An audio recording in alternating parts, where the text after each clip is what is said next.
So how has it been, sir? How has it been? Awesome. The question that I've always wanted to ask you is, why did you do the Malian video? There wasn't any particular reason why I did it. I have been having this thing since November last year. One moment, I'm just trying to get some things straightened out. Okay.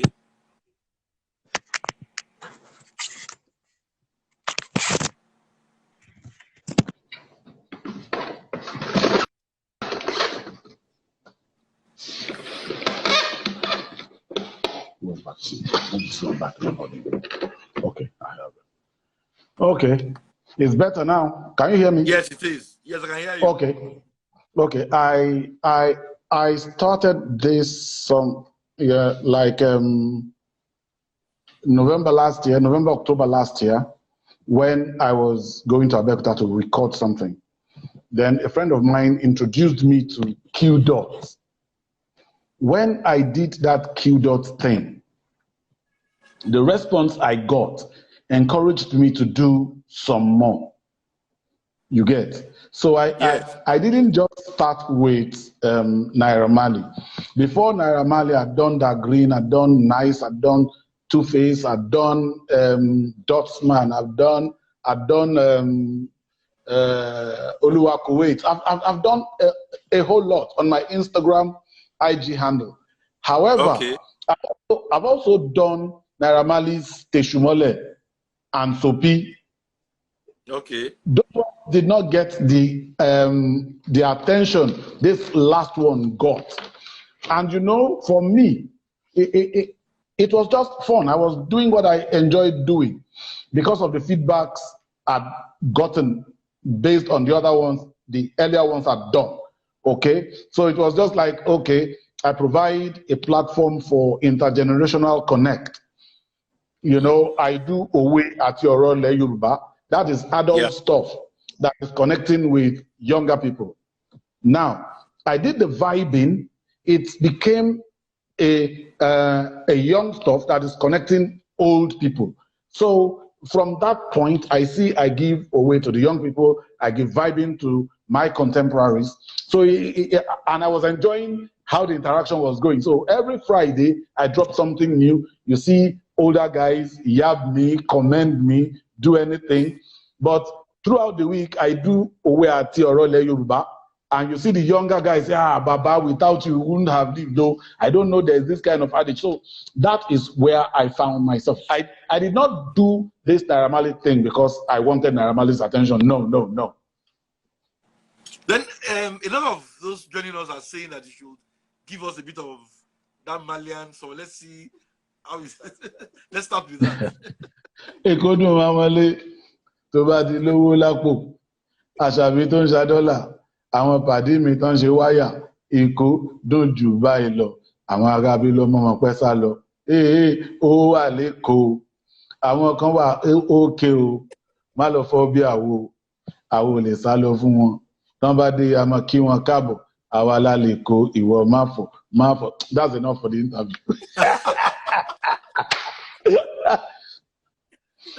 So how do you combine all of this with what you do? Because I know that the last time we met was, I think, in Ife. And when you told me that you were... Afterwards, because we were at your place when they were honoring Ashabi. Okay, yes. That was the last time we met and we're discussing generally and things like that. Yes. So how do you combine all of this with regular acting and all of that? It's arts. It's no different from what I do every day. It's just a part of art. You understand? I am a stage actor, so I am not scared of lines. Okay, if I can do 2-3 pages as a narrator, so what is half a page of song to me? All I need to do is just listen to it for a while and all that. And before you know what's happening, it's there. Okay, so there is no hard work. And music, I'm eclectic. I listen to any kind of music. If you hear me listen to Beethoven, Handel, all of them, in that classical thing, Bach and all that. I listen to Sadao Watanabe, Groovers Washington, David Sanborn, what's this, Earl Klugh, Jonathan Butler. I listen to jazz like my life depends on it. I listen to reggae also with that same intensity. Bob Marley, Peter Tosh, Ini Kamals, Yellowman, Josie Wales, Sassafras, Lieutenant Jerry. I listen, so it's no problem for me. I listen to Alaji Maman Shata, Maraya Jos, Ayla Omawura, Yusuf Walatunji. I listen to all of them. So for me, music is what I enjoy, genre notwithstanding. But I'm still wondering, music, movie, it's not easy. Only talented people like Jude can really do it. I am not a musician. I'm an artist. But lately I've been under immense and intense pressure to do an LP. And I'm like, no, it's going to distract my career as an actor.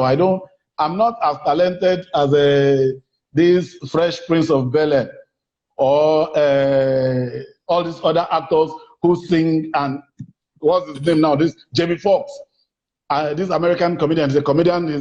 He's a song star, and he's also a movie star. So I just don't want to be distracted. But there are pressure, immense and intense kind of pressures to do something. I'm still resisting. I don't know how long I can hold forth. Let me take you back a bit, sir. Can you tell us how you started off? How did this career start for you? Well, I am from a family of artists. I am Jude CHUKWUKA from Idumujuboko. My family name is Nwoko, but I use my own grandfather's name for surname. Okay. When I mentioned that Nwoko, one artist will come to your head, Dimans Nwoko. Yeah. The sculptor, the architect, and all that. He's also an artist. So art runs in our family. I am. Yes, I started acting at a very tender age, 1972, 1972, when Olubunmi Okoje was made the Bishop of Lagos. So he was going around, he was doing a tour of the parishes under him. My church was one of them, SS Mulumba and Davis in Lawanson. So we were preparing a drama skit for him. That was how I got introduced. Then later on in life, during Shagari's era, there was this plane crash, Principe and Sao Tome. Yeah. There was one cameraman, one NTA cameraman who lived in my neighborhood that was involved in that crash. Mr. Oshabi. So when during that time, the NTA staff and crew came to visit his family, and I saw how much attention people gave to them. Sisi Clara, Basi Okon, Fonjo Adeolu of blessed memory, Wale Amele of blessed memory. They all came, Auntie Julie Koka, all of them. They came to our area, and it was party that day. Everybody was like, at that point, I made up my mind. I need to do something in this direction. As a young man then, I need to do something in this direction. I love the attention these people have, and that was how the thing started. Okay. So who are those you probably call your contemporaries, or those you started with at that time? There's Shegun Arinze, there is Tinamba, there is Okon, there's Charles Omorigbe, there's Albert Akeze, there is Francis Omoche, A lot of them like that. And how have you found your career? Looking back now, what would you say about your career and how you've enjoyed what Quite you do? frankly, Shay, I don't know what to say. Honestly, I don't know how we got to this point. I don't. I was just doing my thing, and what Yorubas call imisi olong, you understand? Yeah. When God breathes on it, it will definitely grow. He molded clay and put his breath in it. It became a human being. I believe that. Okay, evolution is a problem. I believe that simply. Then, and that has always been my thing. If you say I should tell you how, or I don't know. I just found out that I did something people regard as silly, and that thing people regard as silly became a pedestal for me to rise, and that is why I am here where I am. If I tell you I know how, I didn't plan, I didn't strategize, I didn't do anything, I didn't know how, but here I am. Why did you decide to leave your hair and your beards the way you left them? Okay. In 2001, when I got married, I was this handsome guy and all of that. But Kosiki Shilowo, I was still hustling as, Then something just happened, because I'd heard it somewhere that someone went to see his friend, and the friend was so bushy, and I asked him why. He said he's protesting. Except God blesses him, he will not shave or cut his beard. I just said, okay, myself, I'm protesting. God, until you bless me, I will not shave or do anything to it. And I've carried it like that since 2005. But once in a while, once in a while, I cut, I shave, I look clean. Like December last year, I did a total shave. All of the beard, the mustache, everything. I can send you the picture later. I shaved everything. And it started growing again. But the response I got when I shaved it made me promise I won't shave it again, because everybody was down my throat. Even my children, my daughter, my second daughter say, you look fine. Yes, without the beard, but I'm used to seeing you with the beard. Please, can you just leave it? Can you just leave it? And that's how it has been. I left it in protest, but I didn't know that in that protest would be the key to where I am. Mm. You understand? Can you explain that? That's deep. That's very deep. Yes, Can you explain that, sir? Yes, because I said, God, I won't shave these beards if you don't blow me. I will leave it like that. When anybody asks me, I will tell them mind their business. And I discovered that because I left my beard 15 years ago. 15 years ago, I was about 40, 41, but I was playing a role for a 53, 54 years. And people did not notice because of the beard. Okay? So the beard came in handy to build the character. And since that time, I left it. The only program I had done in recent times without my beard is Ojo's in the House for Ebony Life Television. That is the only thing I have done on television now without my beard. But every other thing goes on with the beard. Let's talk about how you became so deep and knowledgeable in the Yoruba culture and so we can conduct the interview in Yoruba now. It's a challenge. It's a challenge. Oh yeah. Yoruba.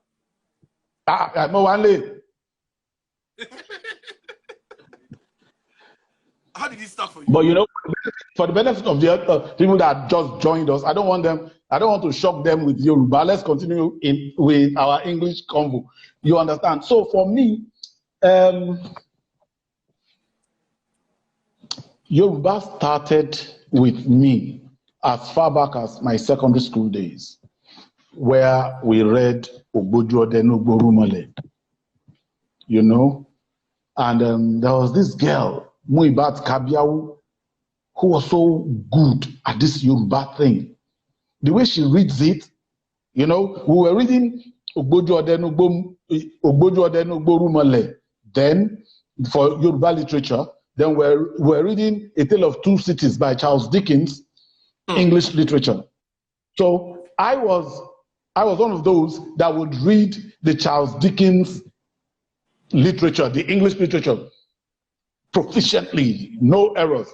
But Muiba reads this Yoruba like I read Charles Dickens. And I know it wasn't that simple. It wasn't that easy. So I was like, I kept serious. I took serious interest in it from that point. Another source of influence was, you remember the days of NTA, the Bode Alala days, the Shola Omole's, the Nahoros, and you remember there was a man that usually casts the Yoruba news. His name was Diran Ajijedidun. Okay. Whenever I will miss anything but not the Yoruba news, knowing that Baba Diran will start with Owe Yoruba. When he's changing news material, he goes from one news item to another news item, linking them with adages. And at the end of the news, you are sure he will drop another serious adage. Okay, so that also became a source of influence. The third sort of influence was when I started watching films, Yoruba films. I realized that I can say that now my mentors then, or those who caught my eye seriously, were Baba Wande and Lyric Paimo. They were the Yoruba actors, not this contemporary Yoruba that you can't learn the language from them, other than Missy Reason, they understand. They can't teach. No, it's true. It's true. So I have nothing to look forward to in contemporary Yoruba films. But when you talk about Toluwanile, Shaworoide, you know that you live there with something. You live there with either one away. In Shaworoide, Baba Faleti, Baba Shensone, you understand? I'm not asleep, I'm just observing what's happening. So when you watch things like that and you are enthralled by things like that, they most certainly will rub off on you. And that is why I am where I am now.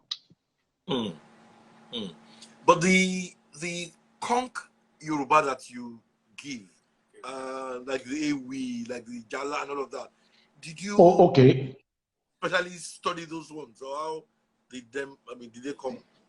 No, they couldn't have come naturally. Say, am I Udua? No. I took time out. Okay, when I started away at Surulere Yoruba, because I know I have gathered enough away to push me for at least one whole year. Okay, I was like, okay, what can I add to this thing to give it more value? I met a young man. His alias is Blackie. We met on a Georgia set. So I told him, Blackie, I want this. I want this. So he got me all of these always, voiced and written. So I took quality time to imbibe them, so to speak. I took quality time to learn, and that is how I got to where I am. I could do like 8 off my heart, I could do like 8, but I intend to add Ondo, Akure, Igbo, Iwo before the end of the year. I know these 4 towns that I mentioned, I would have mastered their Oriki, Ondo, Akure, Igbo, and Iwo. You understand? I still have Egba to be recorded. I have Egba to be recorded. I have Elisha to record. I will not throw them until I have recorded them. So I can't throw them on an interview like this because my policy is record them, throw them out, then you can follow up on what you have thrown out by, throwing them around. So when I met Blackie, he was a serious, since he saw my interest in that, he went out of his way to get all of these things for me, and that is why I am where I am, and that's why I am eternally grateful to that young man. Do you still do laying more Rickies and more as you are now? Do you still yes, that's why I'm telling you, I am learning Ondo. I'm learning Ondo, Ondo, Akure, Igboho, and Iwo. Before the end of the year, I know I would have mastered the 4. I'll do a recording and throw them out. Can you also do for us maybe a major Oriki that looks, that shows, how do you call it now? The richness of the Yoruba culture and all of that. I don't know if you can give an example.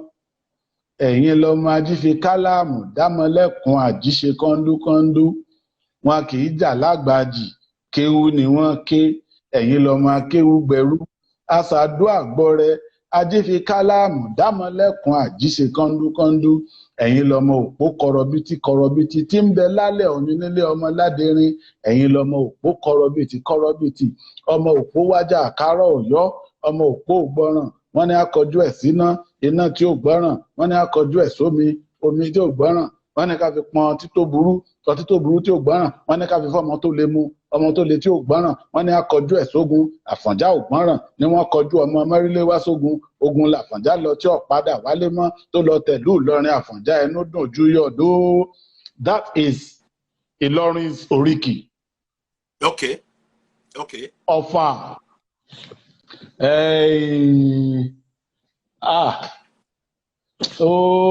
Ọ̀fà is this thing is catching me. They are mixing up somewhere.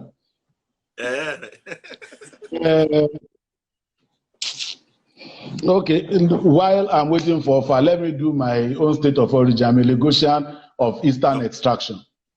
Lagosian of Eastern extraction. Òdodo ọ̀rọ̀ ṣẹyẹ ọmọ ilẹ̀ Yorùbá wo níbo nílẹ̀ Yorùbá tán ti ń jẹ́ Ọ̀ṣọ́dì kò sí Tápà ní gbogbo wọn. But we have come to accept them as Lagosians because they have stayed over 200 years in Lagos. You understand?